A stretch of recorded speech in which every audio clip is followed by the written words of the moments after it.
Maraming salamat. Maganda nating masipag na Vice Mayor. Ha? May asin pa. Sa ating minamahal na Congresswoman Dr. Giselle Maceda. Natatawa talaga ako doon. Makukuha na ng nanay mo. Huwag ka mag-alala. Sa mga senior citizen, I'll see you on October 7.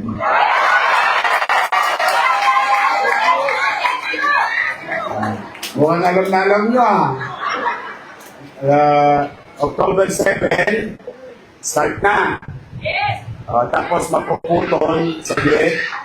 Kasi District 1 and 2, 7. October 9, District 3 and 4. October 10, District 5 and 6. Sa mga kabataan, alam ko hindi kayo makarelate doon sa usapan namin ng mga lolo-lolo ninyo. Kami lang nagkakaintindihan ng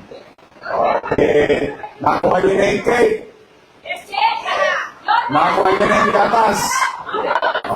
Hindi nakakuha ng cake. Kailan ang birthday nyo? November? Oo. Sige lang kayo sa cake. Andyan yan. Yung nag-birthday ng June. Mayo. April. Marso. Febrero. Enero. See you next year.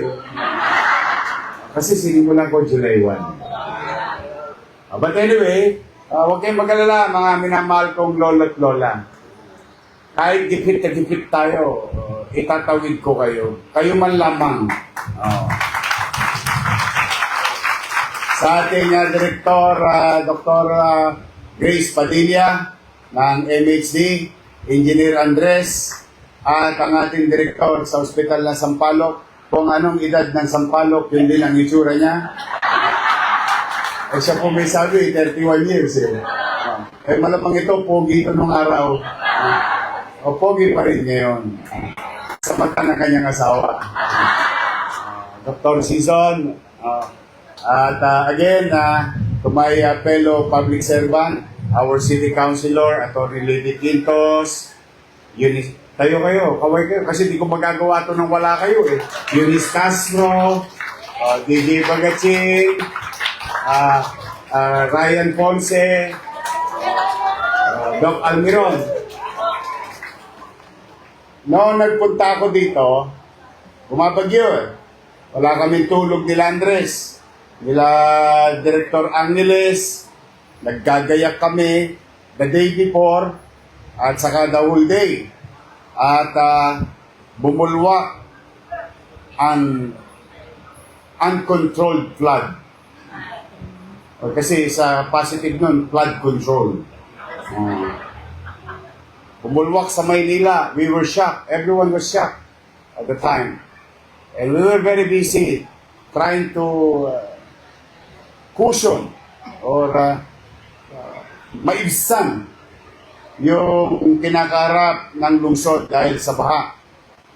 And may mga report sa akin, gumanda daw ang ospital ng Sampaloc. Sumobrang ganda, ospital na, resort pa.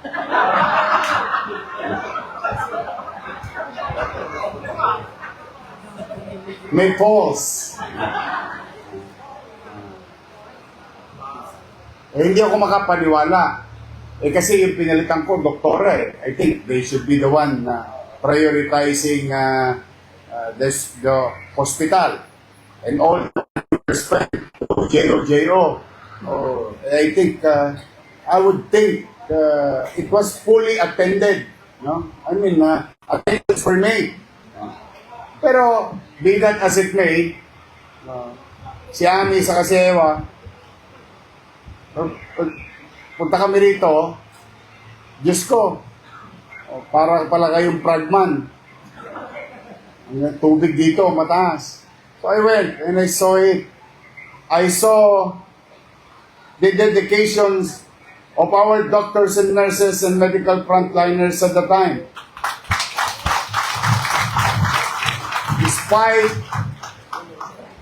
the bad working environment. May isang pasyente, nakakumot.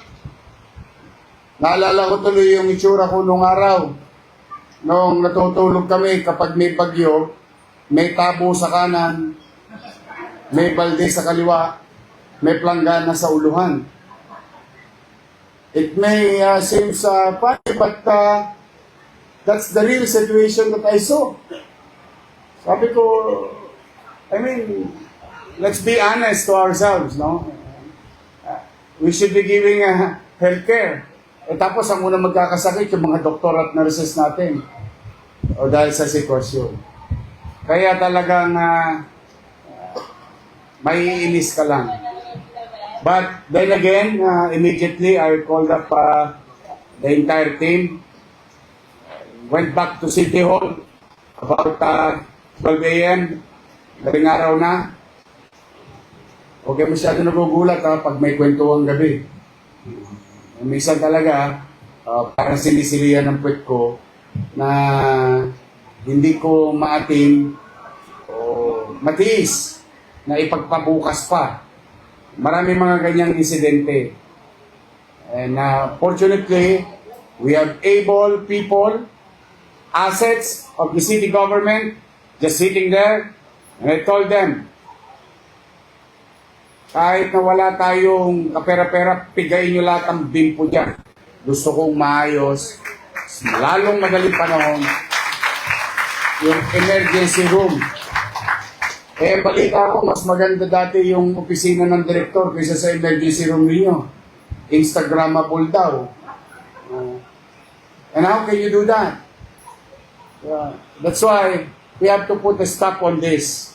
We prioritize our facilities, our fellow public servant in this kind of institution or health sector, so that the people, at the very least, they can receive this maginhawang pasilidad, maliwalas na pasilidad. Today, after a few weeks, just a few weeks, I am on my 93 days. 93 days na ba? Haba na? 3 buwan, ano pa? 3 buwan na. We opened Baseco Hospital, the Cat Lab,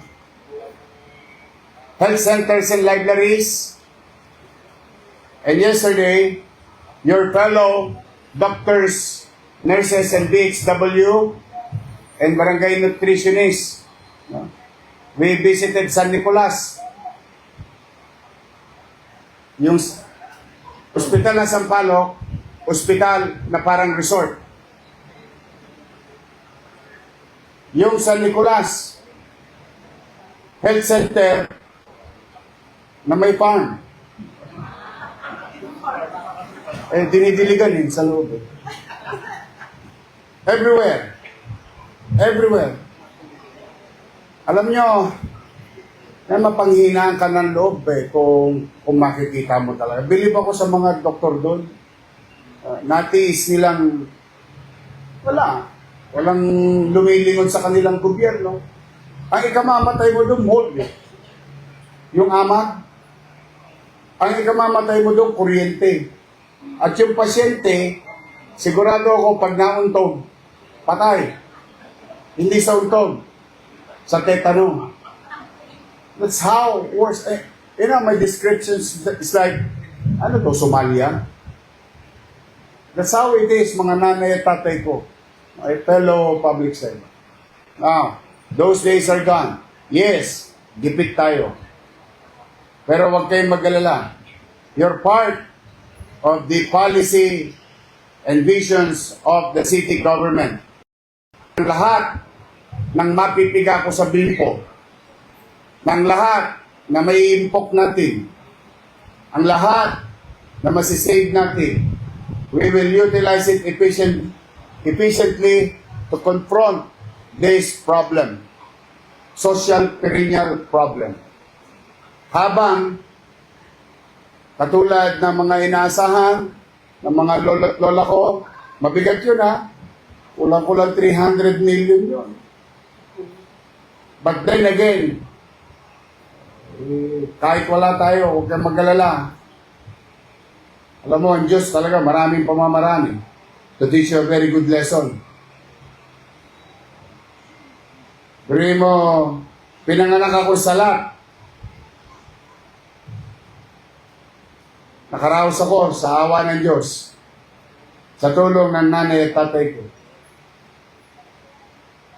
Kaya, mga batang Maynila, kapwa ko manggagawa sa pamahalaan at sa mamamayan, kaya mag-alala, iraraos ko din kayo. Mahirap, hindi madali.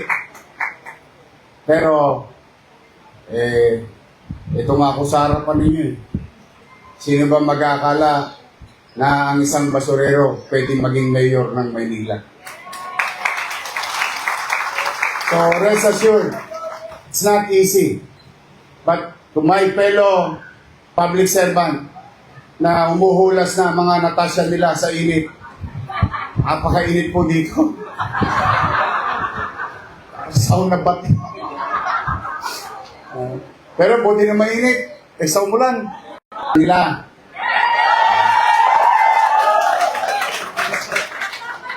Nung makita ko yun, pinagpasyahan ko agad.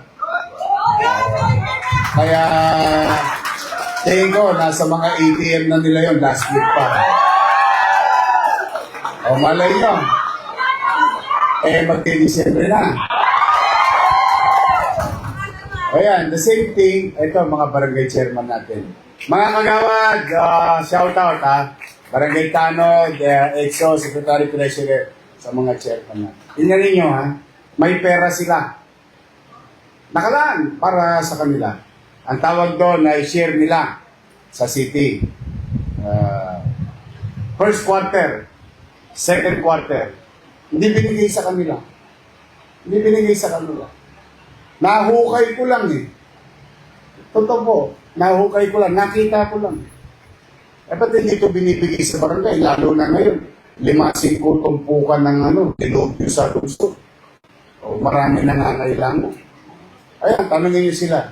Kakampi, kalaban, wala kong sinino, 896 barangay, naibigay ko yung first quarter at second quarter ng share nila.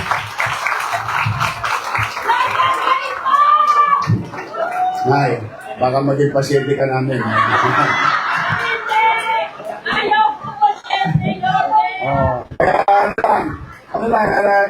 Basta hindi siya perfecto ha.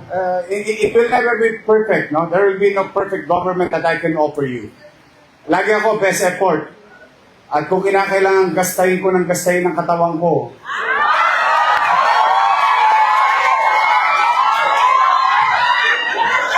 mga malisyoso ka. Gastahin, ibig sabihin, yung lakas na ibinigay sa akin ng Panginoon Diyos. Kayo talaga. Magbubuti ako. Pipilitin ko magbuti lagi. Magiging efficiente tayo. O sa mga doktor, nitiyan nyo naman yung mga pasyente ko. Yun lang naman isipin nyo na lang. Pag dumiti ako, meron na naman kami kay Yorme. Mga nurses, mga ating other non-medical staff. Paglingkod natin. Gusto ko paalala sa puso't isipan ninyo. Ano nga ba ang dahilan ko noong unang araw na nagpasya ko sa aking sarili na sumapi sa pamahalaan? Ano ang dahilan ko? Ano ang purpose ko? I know along the way, maraming naging problema, emotional, professional, and so on and so forth. But let's go back from the beginning. The beginning when you decided to participate and be part of public service. Yun, isa po sila. After that, yung pagod, puyat, nabubura agad. Lalo na pag nakita nyo yung mga, kita nyo yung mga tolak ko, Yan ang baterya ko sa buhay. Sa pinami-dami ng problema ko para sa lungsod. Pag ako nakakakita ng matandang lalaki, matandang babae, nangiti, natutuwa, ano na ako, refill na. Charge na ako. Totoo. Kasi lahat tayo, dyan pupunta eh. Una-una lang yan. Ito sino pa yung masama, yun ang tumatagal eh. Hindi, totoo. Yung may paramdam natin sa tao na may tama, mahirap ang buhay. Maraming pagsubok, pero maparamdam lang natin sa tao na merong gobyerno nagmamahal sa kanya, ipinagmamalasakit siya, inuunawa siya. At the very least, yun yung may paramdam natin. Yun lang, wala naman akong ibang ano. Ako naman, hindi naman titigil. Subukin man tayo ng panahon. Hanggat kaya kong loobin nawa ng Diyos na talagang kung pwede nga na wag na matulog eh. Dire-diretso para mas maraming matapos. So be it. But then again, we wait forward. We always move forward. We forget what happened in the past. But always remember lessons learned in the past. Because those lessons will teach us to be a better person tomorrow. Laging move forward tayo. Pag tingnan nyo, yung PhilHealth, yung may event tayo, nandito, kasama natin. DOH, PhilHealth. Kasi sila mismo, nahalata na nila eh. Anong nahalata nila? Ay, talagang desidido tong gobyerno ng Maynila na puhunanan ang kanyang programang pangkalusugan. I mean, you cannot, maybe one event, two events, but naturally as you progress with time, you'll see the real you, the real thing. No? Sabi nga, tubugin mo man ng ginto, ang tanso. Tanso pa rin yan. Pero ang ginto, kahit luma, konting nyangga lang, kikinis na ulit yun. Kikintab na ulit yun. At makikita. Yan ang tapat at totoo.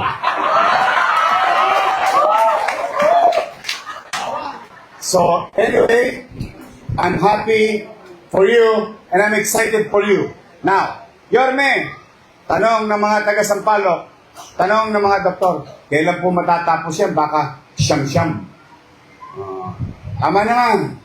Kasi yun ang worry nyo pagka gobyerno, nuknukan ng tagal eh. Eh yung inuhukay nga dyan sa ilan na namatay, hindi pa tapos yung inuhukay sa Tuason. Dami na naburo dyan. Pero, ngayon, kailan ito? Andres, yari ka na. Sisiguraduhin ko, Pasko, sasaya ang ospital ng Sampaloc ng mga taga-Sampaloc. We will deliver. We will deliver in the next 3 months for the people of Sampaloc. Umanatag kayo, parang imposible? Yes. Pero hindi. Nakagawa nga kami ng ospital eh. 400, almost 400 bed in 52 days. From vacant land. With no engineering playbook. Hula-hula lang. Ha? Ito. Mayari namin. And it became a focal healthcare facility of the city of Manila and the national government. Kaya yan. Hindi yan imposible. Diba, Andres? Kaya. Hindi kasi ayaw kong tumenga. Gusto ko makapag-deliver agad. Basta pipilitin namin maging maliwalas ang trabahuhan nila at pupuntahan ninyong pasilidad. So muli, halika na. Magasingit na pawis ko. Marami pa kasi ako ibabalita sa inyo, but next time lang. Manood lang kayo tuwing Biyernes ng Yorme's Hour so that you'll be updated in our activities in the city of Manila. But for now, I'm excited to each and every one of you. Again, maraming salamat. Ulitin ko Hindi ko ito nagawa mag-isa. Oh, Jose Quintos. Jose Castro. Jose Bagasin. Pero mas gusto ko si Hana. Andiyan ba si Hana? Si Hana na lang. No? Anong gusto niyo? Si Hana na lang, no? Mas okay si Hana.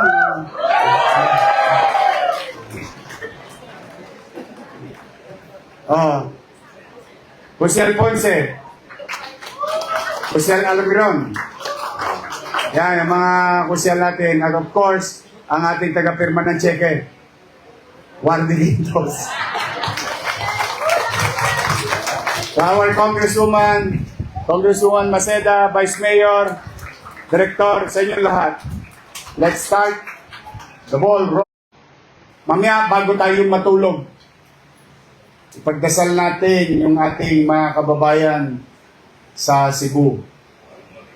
Marami nang nasawi. You will never know. It's gonna happen anywhere. But for the meantime, kung kayo may tutulong, let's just include a few words of prayer for our fellow Filipinos in the country, especially in Masbate and Cebu. Pagtingin kayo, pagpalain nawa kayo ng Pong May Kapal. Manila! God first. Thank you.